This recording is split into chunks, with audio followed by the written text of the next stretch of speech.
Bismillahirrahmanirrahim. Assalamualaikum warahmatullahi wabarakatuh. Perkenalkan, nama saya Zulkarnain, salah satu mahasiswa Magister Administrasi Publik Universitas Muhammadiyah Sidrap Rampang.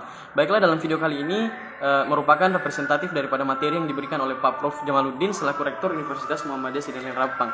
Di sini saya akan menjelaskan tentang sumber ilmu dan teori-teori kebenaran, di mana kita sering menjumpai antara ilmu dan pengetahuan itu sering disebutkan secara bersamaan atau bergandengan, ilmu pengetahuan. Nah, ternyata apa yang saya pelajari selama ini antara ilmu dan pengetahuan itu ternyata memiliki makna yang berbeda, di mana pengetahuan adalah sesuatu hal yang hanya sekedar tahu seperti itu. Bahkan ini merupakan informasi yang dimana kebenarannya itu belum melalui pengujian atau belum dikaji. Nah, sedangkan ilmu adalah sebuah pengetahuan yang dimana kebenarannya itu sudah melalui penelitian dengan menggunakan metode ilmiah sehingga mampu dijelaskan secara rinci dan diterima di masyarakat umum. Nah, di sini saya akan menjelaskan ada tiga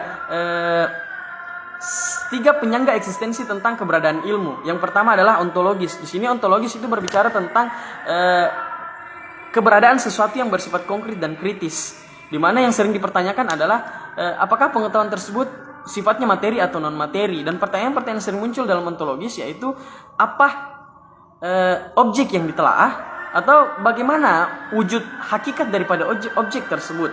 Yang kedua adalah epistemologi.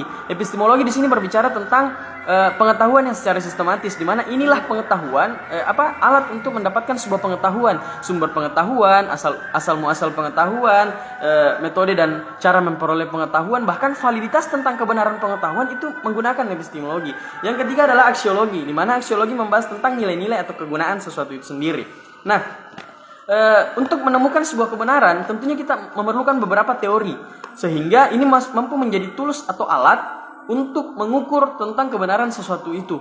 Yang pertama adalah rasionalisme. Rasionalisme di sini berbicara tentang penalaran manusia yang merupakan alat utama untuk memperoleh sebuah kebenaran. Yang kedua adalah empirisme, adalah alat yang digunakan dalam memperoleh sebuah pengetahuan, itu adalah instrumen panca indera sebagai penyangga utama. Yang ketiga adalah logikal positivisme, menggunakan logika untuk menumbuhkan kesimpulan yang positif atau benar. Yang keempat adalah pragmatisme, atau nilai akhir dari suatu ide atau kebenaran yang disepakati kegunaannya sehingga mampu menyelesaikan masalah-masalah praktis yang ada di masyarakat. Kemudian ada 4 sifat ilmu. Yang pertama adalah sistematis atau jelas tersusun. Yang kedua adalah konsisten, antara teori yang satu dengan teori yang lain itu tidak bertentangan. Yang ketiga adalah eksplisit, di mana itu disepakati secara universal, bukan hanya diterima di kalangan kecil. Nah, yang keempat adalah ilmiah, bahwa sesuatu yang ilmiah benar yang dibuktikan dengan menggunakan metode penelitian ilmiah. Mungkin itu yang bisa saya jelaskan dalam video kali ini.